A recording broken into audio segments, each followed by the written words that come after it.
নয়ন, ঘূর্ণিঝড়টির মূল কেন্দ্র এই মুহূর্তে কোথায় অবস্থান করছে বলে জানাচ্ছে আবহাওয়া অফিস?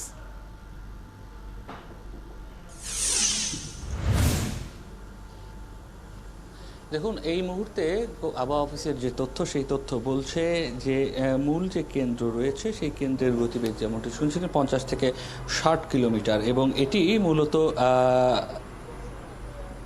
খেপুপাড়া এবং কলকাতা আইসল্যান্ডের মাঝ দিয়ে এই মূলত কেন্দ্রটি আস্তে আস্তে সরে যাবে। এবং এখানে যেটি বলা হচ্ছে যে তার আশেপাশে, কেন্দ্রের আশেপাশে পুরো যেটি 400 থেকে 500 কিলোমিটার জুড়ে আসলে এই ঘূর্ণিঝড়ের যে ব্যাস এটি রয়েছে। এবং এখানে বলা হচ্ছে 90 থেকে 120 কিলোমিটারের মতো গতিতে বাতাসের যে প্রবাহ সেটি থাকবে, অর্থাৎ ঝড়ো বাতাস যেটি বলা হচ্ছে সেটি থাকবে 90 থেকে 120 কিলোমিটারের মতো। এবং যেটি আমরা উপকূলের বিভিন্ন অঞ্চলে যে এরই মধ্যে সেই তথ্যটিও কিন্তু আমরা পাচ্ছি, এবং যেটি তারা বলছেন যে ভোর 4টা নাগাদ এই ঘূর্ণিঝড়ের যে পুরো অংশটি একেবারে স্থলভাগে চলে আসবে এবং তারপরেই ধীরে ধীরে উত্তরের দিকে সরতে থাকবে। এবং এই যে নিম্নচাপ সেটি ধীরে ধীরে বাতাসের গতিবেগ কমে আসবে, একই সঙ্গে নিম্নচাপ স্বাভাবিক হতে শুরু করবে। সঙ্গত কারণেই আগামীকাল দিনভর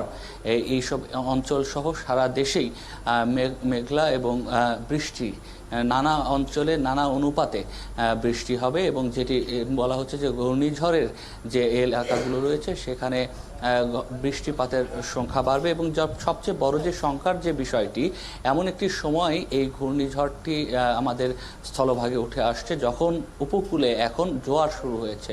এবং যেটি বলা হচ্ছিল 8 থেকে 12 ফুটের মতো এক এক জলোচ্ছ্বাস, অর্থাৎ পানির উচ্চতা বেড়ে যাবে।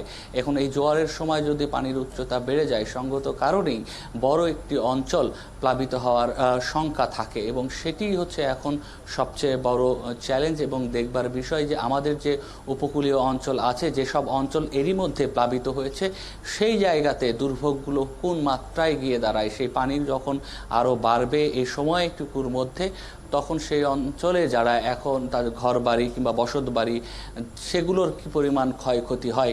মানুষ বলা হচ্ছে যে এরই মধ্যে 8 থেকে 12 লাখের মতো মানুষ উপকূলের বিভিন্ন সাইক্লোন সেন্টারে সরিয়ে নেওয়া হয়েছে।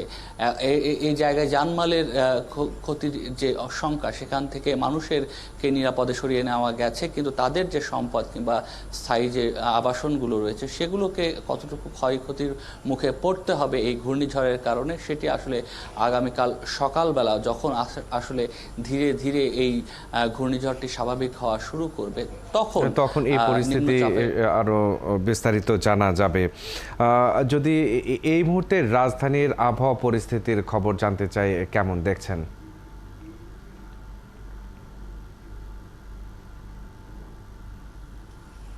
দেখুন, আমি যখন আপনার সঙ্গে কথা বলছি, আমি আবহাওয়া অধিদপ্তরের সামনের যে অংশটি রয়েছে সেই জায়গায় দাঁড়িয়ে আছি। এখন বৃষ্টি নেই, হালকা বাতাস রয়েছে। কিছুক্ষণ আগে গুঁড়ি গুঁড়ি বৃষ্টি ছিল এবং সেটিকে ভারী বৃষ্টি কোনোভাবেই বলা চলে না। এবং আমি গেল আধা ঘন্টা থেকে 40 মিনিটের মতো আমি এই জায়গাগুলোতে দেখেছি যে বৃষ্টি, কিন্তু ভারী বৃষ্টি এখন এখানে নেই। সুতরাং এটি যখন সারা দেশেই যখন প্রবাহিত হচ্ছে এবং আবহাওয়া অধিদপ্তর যেমনটি বলছে, বিভিন্ন এলাকায় বিভিন্ন মাত্রায় বৃষ্টিপাত হবে, তবে মেঘলা আকাশ থাকবে দিনভর। এবং সেই তাদের যে পূর্বাভাস বা তারা যেটি বলছেন তারই কিন্তু আমরা প্রমাণ এখন এখানে দেখতে পাচ্ছি যে হালকা বাতাস রয়েছে, গুঁড়ি গুঁড়ি বৃষ্টি হচ্ছে। তবে রাজধানীতে উপকূলীয় অঞ্চলের যে প্রভাব, তার কোনো কিছুই কিন্তু এই জায়গাতে নেই, অর্থাৎ ঝোড়ো বাতাস কিংবা খুব বেশি বৃষ্টি সেরকম কিন্তু এখন পর্যন্ত রাজধানীতে হয়নি।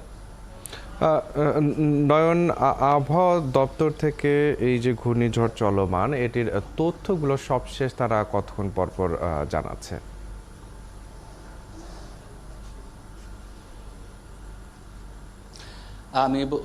আমি আপনাকে বলি যে দুপুর রাত 2টার সময় আরও একবার তারা সর্বশেষ পরিস্থিতি নিয়ে গণমাধ্যম কর্মীদের সামনে আসবেন এবং তখনকার যে চিত্র এই ঘূর্ণিঝড়ের সেটি তারা সবিস্তারে জানাবেন। তবে এখন পর্যন্ত তাদের যে পূর্বাভাস, যেটি আমি আপনাকে আরও একবার বলতে চাই, যে উপকূলীয় যে অঞ্চলগুলো রয়েছে সেই অঞ্চলে 80 থেকে 120 কিলোমিটার বেগে বাতাস প্রবাহিত হচ্ছে এবং সঙ্গত কারণে সেই সব অঞ্চলে বাতাসের প্রবাহ একই সঙ্গে যেহেতু এখন জোয়ারের সময় পানির উচ্চতাও 8 থেকে 12 ফিটে বাড়বে বলে বলছে, সব মিলিয়ে সেখানে পানির উচ্চতা এবং জলোচ্ছ্বাসের যে পরিমাণ সেটি আসলে এই শঙ্কার কারণ হিসেবে তারা চিহ্নিত করছে। তবে তাদের পক্ষ থেকে যে পূর্বাভাস দেওয়া হয়েছে, একই সঙ্গে তারা যেহেতু এখানে দুর্যোগ মন্ত্রণালয় সহ অন্যান্য যে মন্ত্রণালয়গুলো আছে তাদের সঙ্গে যে সংযোগ করছেন এবং তারা যেটি বলছেন যে এখন পর্যন্ত, এবং দুর্যোগ মন্ত্রণালয় থেকেও কিন্তু বলা হয়েছে, আপনি সংবাদে বলছিলেন যে তারা তাদের মতো করে